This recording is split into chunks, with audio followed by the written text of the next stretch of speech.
Hello guys, આજે હું તમને શીખવાડીશ કે ફેક્ટોરિયલ નંબરનો પ્રોગ્રામ કઈ રીતે કરવો અને ફેક્ટોરિયલ નંબર એટલે શું. તો આપણે પહેલાં હેડર લાઈન લખી નાખીએ.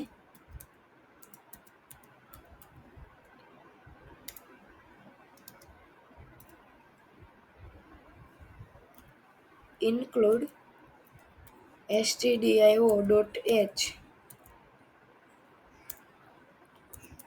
int main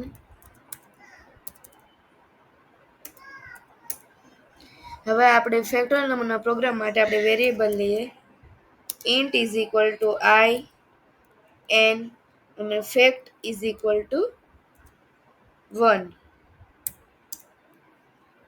હવે આપણે આ પ્રોગ્રામ ડાયનેમિક કરશો એટલે પહેલાં n ને પ્રિન્ટ કરાવી દઈએ એટલે printf enter any number હવે scanf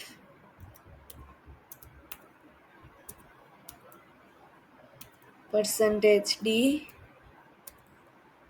and %n. હવે આપણે ફોર લૂપ ચલાવીએ I is equal to 1 semicolon I less or equal n semicolon I plus plus. તમે ગમે લૂપ યુઝ કરો ને ત્યારે છે ને જે લૂપ યુઝ કરીએ ને એની પાછળ સેમિકોલન કરવાનું હોતું નથી. હવે આપણે બ્રેકેટ શરૂ કરશું અને આપણે પ્રિન્ટ કરાવીએ fact is equal to fact into I. હવે લખાવીએ printf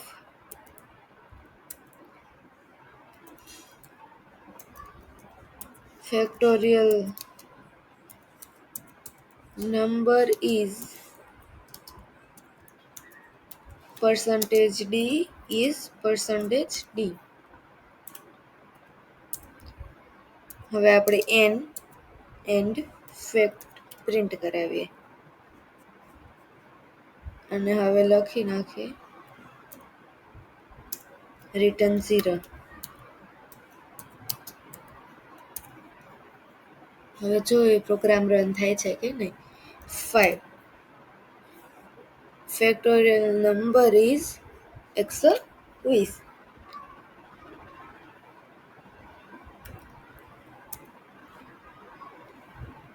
હવે હું તમને બતાવું કે ફેક્ટોરિયલ નંબર એટલે શું. જો આપણે 5 લીધા ને તો 5 into 4 into 3 into 2 into 1 120 આવી ગયા. એવી જ રીતે જ્યારે આપણે ફેક્ટોરિયલ નંબર લેશું એન્ટર નંબર 10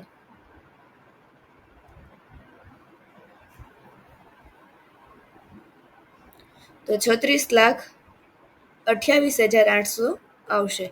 હવે આપણે આમાં કરી જોઈએ 10 into 9 into 8 into 7 into 6 into 5 into 4 3 into 2 2 into 1 જો આવી ગયા 36,28,800. Thank you for watching. Please like, share and subscribe this channel.